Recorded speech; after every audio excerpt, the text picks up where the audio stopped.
Serpong merupakan salah satu kecamatan di kota Tangerang Selatan. Memiliki sejarah panjang dan memiliki beberapa situs sejarah untuk membangkitkan ingatan masyarakat Serpong akan sejarah-sejarah masa lalu. Sejumlah pemuda yang konsen berbagi dokumen membentuk komunitas bernama Wajah Serpong tempo dulu. Warung es kelapa Mang Iqbing di Jalan Raya Serpong, tepatnya sekitar 200 meter sebelum pasar Serpong dari arah kantor Kecamatan Serpong, menjadi saksi berkumpulnya pemuda-pemuda kreatif. Tampilan warung cukup sederhana, hanya dilengkapi kursi dan meja khas warung es kelapa kebanyakan. Tapi warung itu hampir setiap malamnya dijadi pemuda yang tergabung dalam Wajah Serpong tempo dulu. Warung itu menjadi saksi bisu beragam gagasan yang dikeluarkan dari anggota komunitas itu. Berangkat dari hal itu, ia membentuk komunitas yang awalnya digagas lewat jejaring sosial Facebook. Di media sosial, ia dan anggota-anggota lainnya banyak mempost foto-foto jadul wilayah Serpong, mulai dari pemandangan warga Serpong yang sedang mandi dan mencuci di Sungai Cisadane, hingga tampang jadul stasiun Serpong sekitar tahun 80-an. Mang Iqbing mengaku tak mudah mengumpulkan beragam dokumentasi jadul tersebut. Ia mengaku berupaya berbagai upaya dilancarkan untuk mengoleksi foto dan video. Bahkan ia dan pengurus Wajah Serpong tempo dulu sempat mengunjungi Gedung Arsip Nasional Indonesia untuk mengorek informasi terkait Serpong. Hanya saja upaya itu buntu lantaran di gedung tidak ada literatur yang membahas soal Serpong. Koleksi tertua yang dimiliki Wajah Serpong tempo dulu adalah video buatan tahun 1972. Video buatan orang Belanda bernama Dr. Mak itu menggambarkan soal kawasan Serpong di tahun 70-an. Tak hanya sekedar mengoleksi, Sahrudin dan pengurus serta anggota Wajah Serpong tempo dulu memiliki rencana besar. Selain sudah membuat beragam kaos bergambar kawasan Serpong tempo dulu, cita-cita besar yang saat ini tengah digagas adalah menyelenggarakan pameran dokumentasi wilayah Serpong.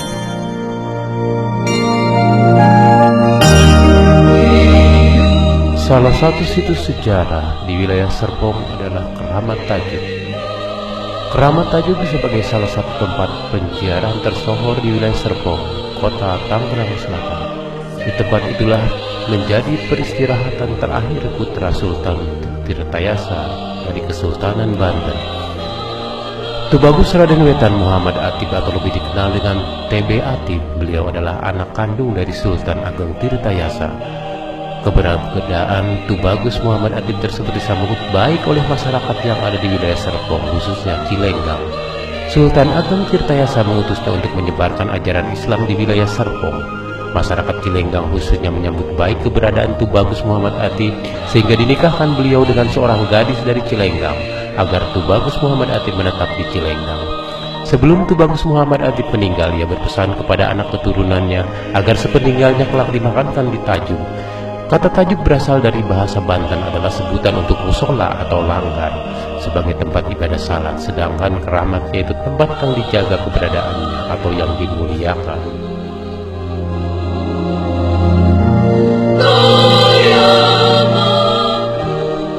Situs selanjutnya adalah Monumen Lengkong di Tangerang Selatan dengan nama Taman Makam Pahlawan Seribu dan Monumen Lengkong. Dan mungkin Anda baru tahu bahwa Daan Mogot itu adalah nama seorang pejuang.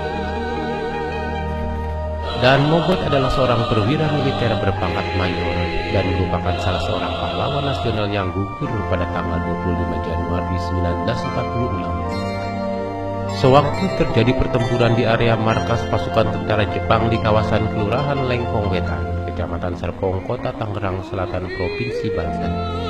Daan Mogot lahir di Manado, Sulawesi Utara pada 28 Desember 1928. Nama lengkapnya adalah Elias Daniel Mogot. Ia anak kelima dari 7 bersaudara. Daan Mogot menjadi salah seorang tokoh pemimpin Barisan Keamanan Rakyat atau BKR dan Tentara Keamanan Rakyat atau TKR dengan pangkat mayor. Tentu saja ini menjadi sesuatu yang luar biasa karena pada saat itu beliau baru menginjak usia 16 tahun.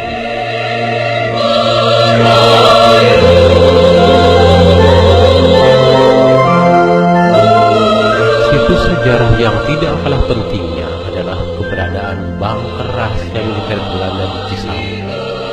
John Verbeek adalah pemerhati bangunan pertahanan militer asal Den Haag, Belanda. Setidaknya 500 lokasi di Indonesia telah beliau datangi untuk mendata sejarah peninggalan militer masa Hindia Belanda dan Jepang pada saat itu. Berdasar informasi dan arsip perpustakaan di Belanda, setiap tahun dia pergi menjelajah ke pelosok daerah di Indonesia. Kamar yang berada di sebuah rumah bergaya Eropa Cina tak terawat itu terletak di pinggiran jalan berdebu di Cisauk, Serpong, Tangerang Selatan.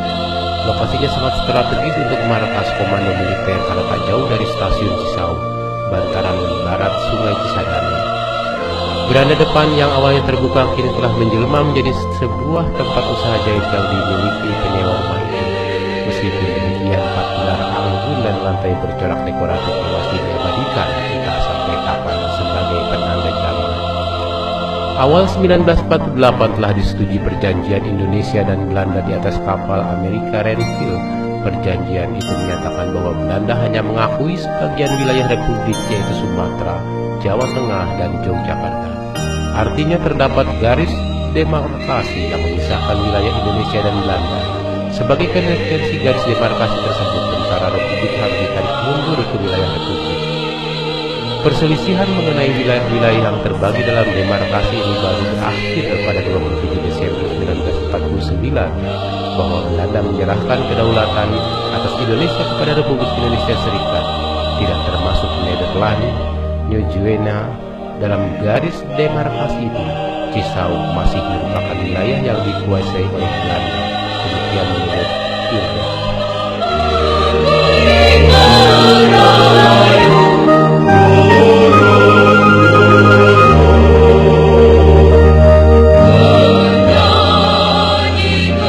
Serpong merupakan salah satu kecamatan yang terletak di Tangerang Selatan, Provinsi Banten. Pada tahun 1970-an, keadaan Serpong masih berupa daerah pedesaan yang masih didominasi dengan hutan karet hulu yang luas, sekitar 8.000 sampai 8.500 hektar.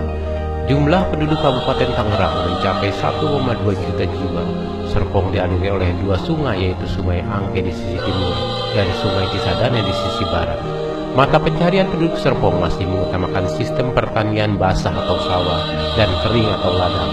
Keadaan masyarakat Serpong saat itu belum mengenal dan menikmati layanan reproduksi dan kesehatan dengan baik, sehingga Serpong masih terlihat seperti wilayah pedesaan dan masyarakat yang belum mengenal istilah kesehatan secara medis.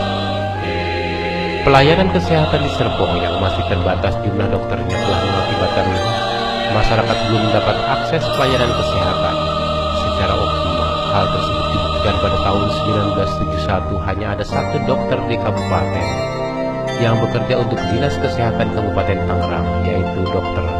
Kimar Wiradimaja. 1 dokter yang bekerja untuk menangani masalah kesehatan yang ada di Kabupaten Tangerang yang penduduknya mencapai 1,2 juta jiwa. Sedangkan dokter lain adalah yang ada di Tangerang, Dr. Widi Rianti, seorang kepala rumah sakit umum Tangerang yang juga satu-satunya dalam rumah sakit tersebut. Dr. Lukita Wijaya, yaitu dokter abdi untuk Kodim Tangerang, dan Dr. Kamal, yaitu dokter rumah sakit Kusta Tangerang, dan Dr. Gusti Hasan sebagai dokter praktek. Hal tersebut yang membuat akses pelayanan kesehatan secara medis di Serpong menjadi langka karena terbatasnya jumlah dokter. Alhasil banyak masyarakat yang tidak mengenal bagaimana cara hidup sehat dan mencegah agar tubuhnya tidak terserang penyakit sebagai usaha preventif. Pada dasarnya masyarakat Serpong sebagian besar belum mengenal sistem reproduksi dengan baik dan pola hidup sehat. Salah satu contoh, mereka tidak mempunyai WC atau jamban. Celakanya mereka membuang kotoran saluran-saluran irigasi yang melintas di sekitar rumah mereka.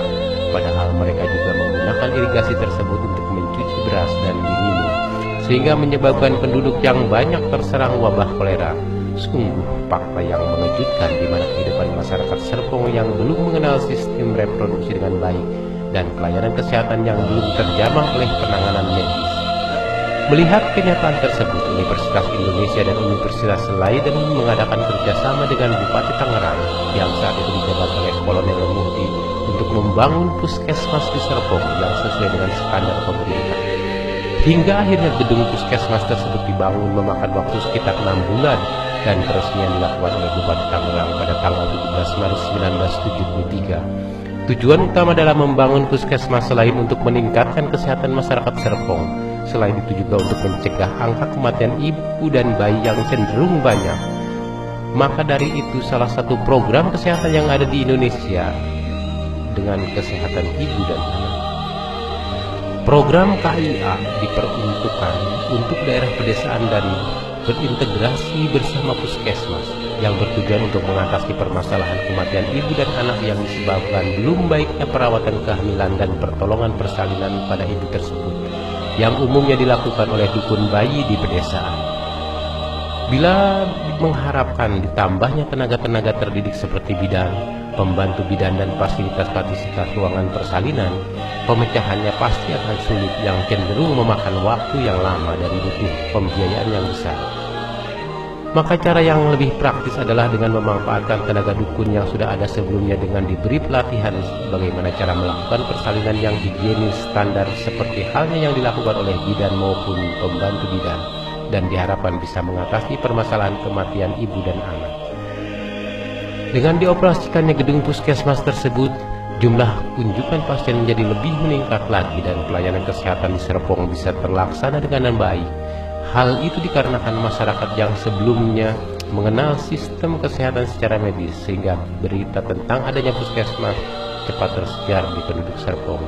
Selain itu, peralatan medis dipunyai oleh puskesmas sudah cukup memadai dan bisa untuk membantu masyarakat Serpong agar mendapat akses pelayanan kesehatan secara optimal walaupun hanya melalui puskesmas.